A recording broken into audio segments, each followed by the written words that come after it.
उर्वशी, तुझे पता है कल गांव में कितना बड़ा मेला लगने वाला है? हाँ, मैंने भी सुना है, लेकिन मेले में ऐसा क्या खास होने वाला है? इस बार चूड़ियों की प्रतियोगिता होगी और सबसे सुंदर जो लड़की चूड़ी पहनेगी उसे खास इनाम मिलेगा। मैं सोच रही हूँ हम दोनों उसमें भाग ले लें। सुमन, तू ही भाग ले लेना। मेरे पास तो चूड़ियाँ ही नहीं हैं और ना ही उन्हें खरीदने के लिए पैसे भी। तू अपनी भाभी की हरी वाली चूड़ियाँ मांग लेना, मेरे पास भी नहीं है। मैं खुद अपनी माँ की चूड़ियाँ पहन कर आऊंगी। माँ की चीज होती तो मैं बिना सोचे ले लेती, लेकिन भाभी की चीज है, मुझे उनसे मांगने में डर लगता है। तू अपने भैया से बात करना, शायद वो भाभी को समझा दे और तुझे चूड़ियाँ मिल जाएं। ठीक है, मैं घर जाकर भाभी से बात करती हूँ। और सुन, अगर तू प्रतियोगिता में नहीं आई तो मैं भी हिस्सा नहीं लूंगी। अच्छा बाबा, मैं कल जरूर आऊंगी। अब कल मेले में मिलते हैं। दोनों सहेलियां हंसते हुए अपने अपने घर चली जाती हैं। शाम को घर पहुंचकर उर्वशी सीधे अपनी भाभी के पास जाती है। भाभी, मुझे आपसे एक जरूरी बात करनी थी, क्या आप मेरी मदद करोगी? हाँ उर्वशी, बताओ ना, क्या बात है? तुम इतनी परेशान क्यों लग रही हो?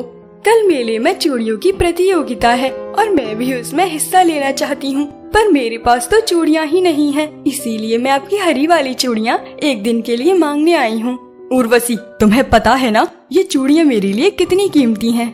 मैं जानती हूँ भाभी, लेकिन मैं उन्हें बहुत संभाल कर रखूंगी और एक भी चूड़ी को खराब नहीं होने दूंगी। भाभी दे दो ना, मैं भी तो आपकी छोटी बहन जैसी हूँ। ठीक है, अगर तुम्हारे भैया ने हाँ कर दिया तभी मैं तुम्हें ये चूड़ियाँ दूंगी। अरे इसमें कौन सी मुश्किल बात है, मेरे भैया मेरी बात कभी नहीं टालेंगे। मैं अभी उनके पास जाती हूँ। उर्वशी खुशी खुशी अपने भैया के पास चली जाती है। उर्वशी का भाई नंदू घर के आंगन में बैठा हुआ था। भैया, कल मेले में चूड़ियों की प्रतियोगिता है, मेरी सारी सहेलियाँ उसमें भाग ले रही हैं। मैं भी इसमें हिस्सा लेना चाहती हूँ। मुझे भाभी की हरी वाली चूड़ियाँ चाहिए। बस इतनी सी बात? सुनीता, इसे चूड़ियाँ दे दो। ठीक है, मैं दे दूंगी, लेकिन मेरी एक शर्त है, अगर मेरी एक भी चूड़ी टूटी या गुम हुई तो आप उर्वशी को इस घर से निकाल दोगे। सुनीता, ये कैसी बातें कर रही हो? एक मामूली सी चूड़ी के लिए इतनी बड़ी सजा? मैंने जो कहा है वही मेरी शर्त है, अगर मंजूर है तो चूड़ियाँ ले जाओ। ठीक है, मुझे तुम्हारी यह शर्त मंजूर है। उर्वशी, भाभी से चूड़ियाँ ले जाओ। भैया, मैं वादा करती हूँ कि मैं चूड़ियों को बिल्कुल सुरक्षित रखूंगी। भाभी अपनी चूड़ियाँ उतारकर उर्वशी को दे देती हैं। धन्यवाद भाभी, मैंने बहुत संभाल कर रखूंगी। अगली सुबह पूरा गांव मेले की वजह से बहुत खुश था। उर्वशी और सुमन भी हाथों में सुंदर चूड़ियाँ पहनकर प्रतियोगिता में पहुंच गयीं। उर्वशी, देख मेरी चूड़ियाँ कितनी सुंदर लग रही हैं। माँ ने मुझे बहुत संभाल कर दी हैं। तेरी चूड़ियाँ भी सुंदर है, लेकिन मेरी हरी चूड़ियाँ भी किसी से कम नहीं। सच कहूँ तो तेरी चूड़ियाँ सबसे अलग और सुंदर लग रही हैं। आज तो इनाम भी तुझे ही मिलने वाला है। उर्वशी अपनी चूड़ियों को देखकर मुस्कुरा रही थी, तभी पीछे से भीड़ में किसी का जोरदार धक्का लगता है। अरे संभल कर। उर्वशी का हाथ झटका खाता है और उसकी एक चूड़ी जमीन पर गिरकर टूट जाती है। हे भगवान, ये क्या हो गया? वह तुरंत नीचे बैठकर टूटी हुई चूड़ी उठाती है और उसकी आंखों में आंसू आ जाते हैं। उर्वशी, तुम रो क्यों रही हो? सिर्फ एक चूड़ी ही तो टूटी है। तुम नहीं जानती सुमन, मेरे साथ बहुत बड़ी मुसीबत हो गई है। ऐसा क्या हो गया, मुझे भी तो बता। मेरे भैया ने कहा था अगर एक भी चूड़ी टूटी तो वो मुझे घर से निकाल देंगे। अरे पागल, वो बस तुझे डराने के लिए कह रहे होंगे। सुमन, मुझे बहुत डर लग रहा है, मेरा घर जाने का बिल्कुल मन नहीं कर रहा। भैया ने मुझे सच में घर से बाहर निकाल दिया तो? अरे तू भी ना बच्चों की तरह डरती है। हो सकता है तेरे भैया ने वो बात मजाक में कही हो। तू मेरे कहने पर घर जा और उनसे बात कर, फिर देखते हैं क्या होता है। उर्वशी ने डरते डरते सर हिलाया और अपने घर की ओर चल पड़ी। घर पहुंचते ही वह सीधे अपने भैया के पास गई। भैया, मुझसे गलती हो गई है, भाभी की एक चूड़ी टूट गई है। मैंने जानबूझकर नहीं तोड़ा, भीड़ में किसी का धक्का लगा और वो जमीन पर गिरकर टूट गई। मुझे माफ कर दीजिए। उर्वशी की बात सुनकर भाभी तुरंत अपने पति के सामने आ गई। सुनिए जी, कल आपने मुझसे वादा किया था, आपने मेरी शर्त मानी थी। अगर एक भी चूड़ी टूट गई तो आप उर्वशी को बाहर निकाल दोगे। अगर आपने ऐसा नहीं किया तो मैं आज खुद इस घर को हमेशा के लिए छोड़कर चली जाऊंगी। भाभी, एक चूड़ी ही तो टूटी है, उसके लिए आप मुझे इतनी बड़ी सजा मत दीजिए। भैया आपको नई चूड़ियाँ लाकर दे देंगे, लेकिन मुझे घर से बाहर मत निकालिए। मैं कहाँ जाऊंगी, किसके सहारे रहूंगी? मेरे भैया ही तो इस दुनिया में मेरे आखिरी सहारा है। भैया, आप ही कुछ समझाइए ना भाभी को। उर्वशी, मैंने कल तुम्हारी भाभी को वचन दिया था, अब मुझे अपनी बात निभानी होगी। अच्छा यही होगा कि अब तुम इस घर से चली जाओ। उर्वशी के पैरों तले जमीन खिसक गई, उसकी आंखों से आंसू निकलने लगे। भैया, आप ये क्या कह रहे हैं? क्या आप वो दिन भूल गए जब हम दोनों साथ खेला करते थे? आप ही तो कहते थे कि चाहे कुछ भी हो जाए आप मुझे कभी अकेला नहीं छोड़ोगे। मैं आपके आगे हाथ जोड़ती हूँ, मुझसे गलती हो गई, मुझे माफ कर दीजिए। भाभी, आप भी मुझे माफ कर दो। देख उर्वशी, अगर तू इस घर को छोड़कर नहीं गई ना तो मैं और तेरी भाभी इस घर को छोड़कर चले जाएंगे, फिर रहना तू अकेली। नहीं भैया, आप दोनों कहीं मत जाइए, मैं ही इस घर को छोड़कर चली जाती हूँ। इतना कहकर उर्वशी घर से बाहर निकल गई। उसकी आंखों से आंसू लगातार बह रहे थे, लेकिन जैसे ही वह घर के थोड़े दूर पहुंची, उसके कदम अचानक रुक गए। पीछे से उसे अपनी भाभी की आवाज आई। क्यों जी, आखिरकार आपका काम तो हो ही गया।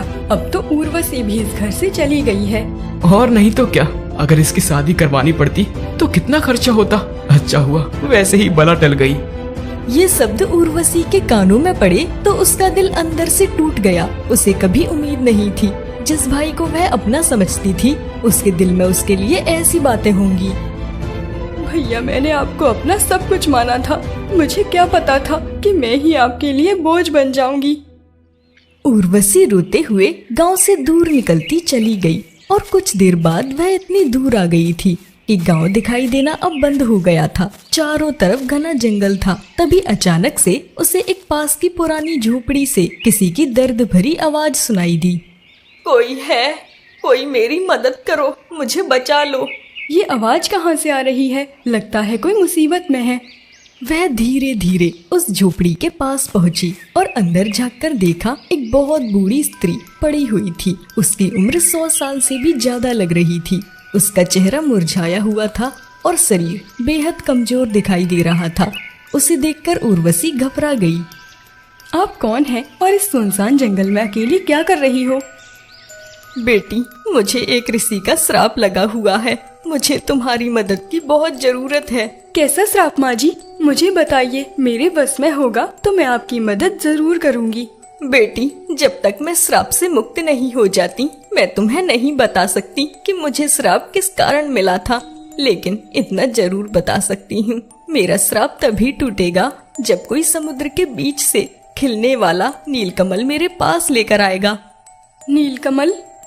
हाँ बेटी, उस कमल का रस पीते ही मैं श्राप मुक्त हो जाऊंगी, लेकिन वहाँ जाना आसान नहीं है। कुछ लोगों ने मेरी मदद करने की कोशिश की थी, लेकिन कोई वापस नहीं आया। ऋषि के श्राप के कारण उस नील कमल को वही इंसान ला सकता है जिसका मन निर्मल और कोमल हो। जो भी हो माँ जी, मैं आपके लिए वो नील कमल लेकर आऊंगी। वैसे भी मेरा इस दुनिया में कोई नहीं है, मेरी जिंदगी किसी के काम आ जाए तो इससे अच्छी बात मेरे लिए क्या होगी। बेटी, एक बार फिर सोच ले, जिस रास्ते पर तुझे जाना है वो बहुत कठिन है। आज तक वहाँ से कोई भी इंसान जीवित वापस नहीं आया। माँ जी, आप चिंता मत कीजिए, अगर मुझे कुछ हो भी गया तो कोई गम नहीं होगा। बस आप मुझे उस जगह का रास्ता बता दीजिए। बूढ़ी स्त्री ने कुछ पल आंखें बंद की और फिर धीमी आवाज में बोली, यहाँ से काली घाटी वाला जंगल पार करना, उसके आगे करीब 10 मील दूर एक बहुत गहरा समुद्र है, उसी समुद्र के बीच नील कमल खिलता है। ठीक है माँ जी, मैं जरूर जाऊंगी और आपके लिए वो नीला कमल लेकर आऊंगी। आप मेरा इंतजार करना। ईश्वर तुम्हारी रक्षा करे बेटी। उर्वशी ने उस बूढ़ी स्त्री से विदा ली और घने जंगल की ओर निकल पड़ी। काफी देर तक चलने के बाद अचानक उसे रास्ते के किनारे एक कौवा दिखाई दिया। वह जमीन पर पड़ा था और बुरी तरह प्यास से परेशान था। उर्वशी तुरंत उसके पास पहुंची। अरे, तुम तो बहुत प्यासे हो, रुको मैं तुम्हारे लिए पानी लेकर आती हूँ। पास ही उसे एक छोटा सा तालाब दिखाई दिया। वह वहाँ से पानी लेकर आई और कौवे को पिला दिया। पानी पीने के बाद कुआं में थोड़ी सी जान आई और वह अपने पंख फड़फड़ाने लगा। बहन, तुमने मुझे बचा लिया। मैं ये उपकार कभी नहीं भूलूंगा। मुझे बताओ, तुम इस सुनसान जंगल में कहाँ जा रही हो? मैं नील कमल लेने जा रही हूँ। उर्वशी की बात सुनते ही कौवा अचानक से घबरा गया। बहन, तू बेफिक्र होकर आगे जा, लेकिन जब भी तुझे मेरी जरूरत पड़े मुझे मन ही मन 3 बार याद करना। मैं जहाँ भी रहूँगा तेरी मदद करने जरूर पहुँच जाऊँगा। ठीक है भैया, मैं जरूर याद करूँगी, लेकिन अब मुझे चलना चाहिए। कौवा आसमान में उड़ जाता है और उर्वशी भी आगे बढ़ने लगती है। चलते चलते काफी समय बीत गया और उर्वशी जंगल के उस हिस्से पर पहुंच गई जहां चारों तरफ घने पेड़ और सुनसान रास्ते दिखाई दे रहे थे। तभी अचानक जंगल के भीतर से किसी के चीखने की आवाज आई। बचाओ, कोई मुझे बचाओ। इस घने जंगल में कौन मदद के लिए पुकार रहा है? कहीं कोई मुसीबत में तो नहीं? कुछ पल वह डरते हुए उस आवाज की तरफ देखती है और फिर धीरे धीरे उसी दिशा में आगे बढ़ जाती है।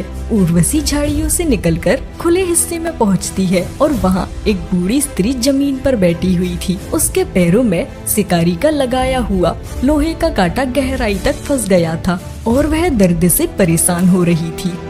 अरे माँ जी, आपके पैर में क्या हो गया है? आप यहाँ अकेली क्या कर रही हो? बेटी, मैं जंगल से लकड़ियाँ लेने आई थी, तभी अचानक मेरा पैर शिकारी के लगाए हुए इस जाल में फंस गया। बहुत कोशिश की, लेकिन इसे निकाल नहीं पाई। बेटी, तू जल्दी इसे निकाल दे, बहुत दर्द हो रहा है। आप घबराइए मत माँ जी, मैं अभी इसे निकाल देती हूँ, बस आप हिम्मत रखिए। उर्वशी सावधानी से उस बूढ़ी स्त्री के पैरों को पकड़ती है और कांटे को निकालने की कोशिश करती है। बेटी, बहुत दर्द हो रहा है। बस माँ जी, थोड़ा सह लीजिए, बस ये निकलने ही वाला है। उर्वशी पूरी ताकत लगाती है और कुछ पल बाद कांटा बाहर निकल आता है। हाय राम, बेटी, अगर तू नहीं आती तो पता नहीं मैं कब तक यहीं पड़ी रहती। तूने आज मेरी बहुत बड़ी मदद की है। माँ जी, इसमें एहसान की क्या बात है? अगर किसी मुसीबत में पड़े इंसान की मदद कर सकूं तो यही तो मेरा फर्ज है। बेटी, तू यहाँ इस सुनसान जंगल में अकेली क्या कर रही हो? तुम्हें पता है ना यहाँ कितने जंगली जानवर घूमते हैं। माँ जी, मेरा कोई घर नहीं है। मेरे भैया भाभी ने मुझे घर से निकाल दिया है। मैं एक बूढ़ी माँ की मदद करने जा रही हूँ। उन्हें एक श्राप है, उसे तोड़ने के लिए मुझे समुद्र के बीच खिलने वाला नीला कमल लाना है। क्या कह रही है बेटी तू? ऐसी औरत की मदद करने जा रही है जिसे तू जानती भी नहीं। हाँ माँ जी। बेटी, तू बहुत बहादुर है। मेरा आशीर्वाद है, तू एक दिन जरूर राजकुमारी बनेगी। अरे माँ जी, मेरे पास तो अपना घर भी नहीं, मैं राजकुमारी कैसे बनूंगी? आपका आशीर्वाद ही मेरे लिए काफी है। आप अपना ध्यान रखिए।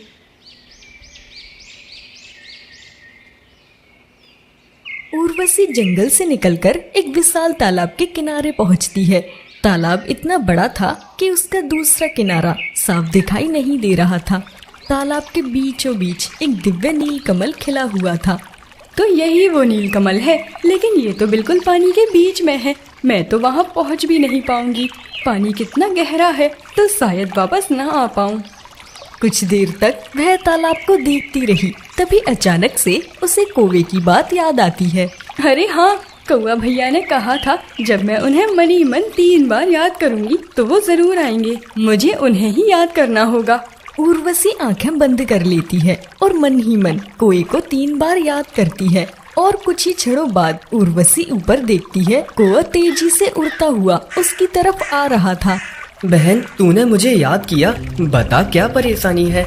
भैया, मुझे वो नील कमल लेना है, लेकिन देखो ना वो कितनी दूर है और पानी भी बहुत गहरा है। मैं वहाँ तक कैसे पहुँचूँ? तू इसकी चिंता मत कर बहन, मैं तुझे वहाँ लेकर जाऊँगा। बस तू मेरी पीठ पर बैठ जा। लेकिन भैया, तुम तो इतने छोटे हो, मेरा वजन कैसे उठा पाओगे? अच्छा, तो ये बात है। रुक और मेरा कमाल देख।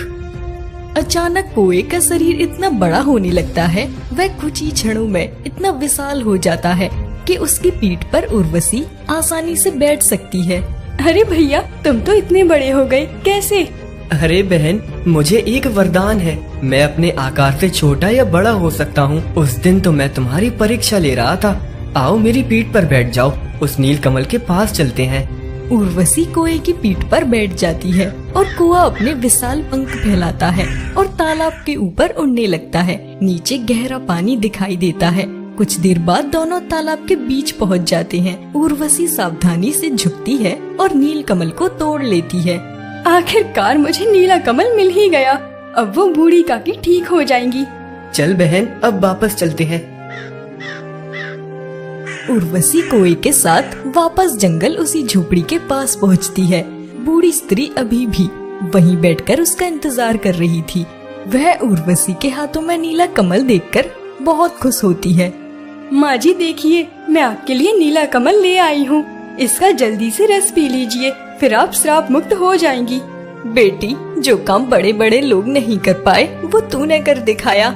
सच कहूँ तो तेरा हृदय सच में बहुत कोमल है। तूने अपनी जान दांव पर लगाकर मेरे लिए ये फूल लेकर आई है। माँ जी, आप बिना देर किए इसे पी लीजिए। बूढ़ी स्त्री नीला कमल हाथ में लेकर उसकी पंखुड़ियों का रस पी जाती है। तभी उसके शरीर से तेज प्रकाश निकलता है और उर्वशी की आंखें खुलती हैं। सामने उस बूढ़ी स्त्री की जगह एक बेहद सुंदर महिला राजसी वस्त्र पहने हुए खड़ी होती है। उर्वशी उसे देखकर हैरान रह जाती है। माँ जी, आपका ये रूप कैसे बदल गया? आखिर कौन है आप? हाँ बेटी, कई साल पहले हमारा रथ एक ऋषि के आश्रम के पास से गुजरा और अनजाने में उनकी तपस्या भंग हो गई। उन्होंने हमें श्राप दिया कि हम बूढ़ी औरत बनकर जिएंगे। फिर कहा, जो सच्चे दिल वाला समुद्र से नीला कमल लेकर आएगा और उसका रस हमें पिलाएगा, उसी दिन श्राप टूट जाएगा। और आज तुमने वो कर दिखाया है। हमारी कोई संतान नहीं है, पर आज लगता है तुम्हारी वजह से हमें नया जन्म मिला है। इसीलिए आज से तुम हमारी बेटी और राजकुमारी बनकर रहो। माँ जी, हम तो साधारण लड़की हैं, आपकी बेटी कैसे बन सकते हैं? मेरे लिए राजकुमारी होने का मतलब महंगे कपड़े पहनना नहीं है बेटी। राजकुमारी होने के लिए राजकुमारी जैसा दिल चाहिए होता है। वो तुम्हारे पास पहले से है। आज से तुम हमारी बेटी हो और इस राज्य की राजकुमारी। उर्वशी की आंखों में आंसू आ जाते हैं। उसे बचपन से ही माँ का प्यार नहीं मिला था। धन्यवाद माँ। और कुछ समय के बाद वह दोनों महल पहुँचते हैं। महाराज उन्हें महल में देखकर आश्चर्यचकित रह जाते हैं। रानी जी, आप कहाँ चली गई थी? हमने आपको पूरे राज्य में ढूंढा। हमें तो समझ ही नहीं आया कि आप अचानक से कहाँ गायब हो गईं। आप ठीक तो है ना? महाराज, आज हम आपके सामने खड़े हैं तो सिर्फ इस लड़की की वजह से। महाराज हैरानी से उर्वशी को देखते हैं और महारानी उन्हें पूरी घटना सुना देती हैं। महाराज, हमारी कोई संतान नहीं है, लेकिन जिस लड़की ने मुझे दूसरा जन्म दिया है, आज से वही हमारी बेटी होगी। मैं चाहती हूँ उर्वशी इसी महल में हमारी राजकुमारी बनकर रहे। हाँ, भगवान ने तुम्हें हमारी बेटी बनने के लिए भेजा है। आज से आप इस महल की राजकुमारी हैं। महाराज, मुझे तो विश्वास ही नहीं हो रहा है। मेरी जिंदगी इतनी बदल जाएगी। कल तक मेरे पास रहने को घर भी नहीं था और आज आपने तो मुझे अपनी बेटी का स्थान ही दे दिया है। दूसरी तरफ उर्वशी के भाई नंदू और उसकी पत्नी सुनीता की हालत खराब होती जा रही थी। घर का काम ठप पड़ चुका था और पैसे भी खत्म हो चुके थे। नंदू परेशान होकर घर के बाहर बैठा था। सुनीता भी चिंता में बैठी थी। तभी उसी समय गांव का एक बूढ़ा आदमी वहां से गुजर रहा था। अरे नंदू, तू यहाँ इस हालत में बैठा है? तुझे पता है तेरी बहन आज कहाँ है? अरे काका, वो तो हमारा घर ही छोड़कर भाग गई। हमें क्या पता वो कहाँ है। अरे नंदू, वो इस राज्य की राजकुमारी बन चुकी है। तुझे कुछ पता भी है? इतना सुनने के बाद नंदू के चेहरे का रंग उड़ गया। अरे क्या कह रहे हैं काका? उर्वशी राजकुमारी बन गई? ये कैसे हो सकता है? जरूर आपने सपना देखा होगा। मैं बूढ़ा जरूर हूँ नंदू, लेकिन इतना भी बूढ़ा नहीं हुआ कि अपनी आंखों से देखी बात भूल जाऊं। मैं उसी महल में सेवा करता हूँ। मैंने अपनी आंखों से उर्वशी को राजकुमारी के रूप में देखा है। हे भगवान, ये मैंने अनजाने में क्या कर दिया? मैंने अपने ही पैरों पर कुल्हाड़ी मार ली। अगर उर्वशी सच में राजकुमारी बन गई है तो हमें उससे माफी मांगनी चाहिए। शायद वो हमें माफ करके हमें बहुत सारा धन दे दे। हाँ, मैं अपनी बहन से माफी मांगूंगा। हम दोनों ने मिलकर उसके साथ कितना बड़ा अन्याय किया था। नंदू और सुनीता महल की ओर जाने लगे। कुछ देर बाद वह दोनों महल के विशाल दरवाजे के सामने खड़े हो गए और कुछ देर बाद उन्हें राजकुमारी के सामने ले जाया गया और उर्वशी राजसी वस्त्रों में खड़ी थी। बहन, मुझे माफ कर दे। मैंने एक छोटी सी बात के लिए तुझे अपने घर से निकाल दिया। उर्वशी, मुझे माफ कर दो। मैंने तुम्हें अपनी छोटी बहन कहा था, लेकिन मैंने तुम्हारे साथ बहन जैसा व्यवहार नहीं किया। आज मैं तुम्हारे सामने हाथ जोड़कर अपनी गलती मानती हूँ। भैया, चूड़ी टूटने की बात तो एक बहाना थी, लेकिन आपने जिस तरह मुझे घर से निकाला वो मैं कभी नहीं भूल सकती। मुझे सबसे ज्यादा दुख तो इस बात का था, भाभी तो मेरे लिए पराई थी, लेकिन आप तो मेरे अपने थे। मुझे लगा कि सारी दुनिया मेरा साथ दे या ना दे, मेरा भाई मुझे कभी अकेला नहीं छोड़ेगा। बहन, मुझे माफ कर देना। देख, गलती तो सबसे होती है, तेरे भाई से भी हो गई। हमें माफ कर दे बहन। उर्वशी कुछ पल चुप रहती है और फिर अपने सेवकों की तरफ इशारा करती है। इनके लिए धन और हरी चूड़ियाँ लेकर आइए। ये उन सबका कर्ज है जो आपने मुझे पढ़ाया लिखाया। नंदू की आंखों से आंसू बहने लगते हैं। फिर उर्वशी हरी चूड़ियाँ मंगवाती है।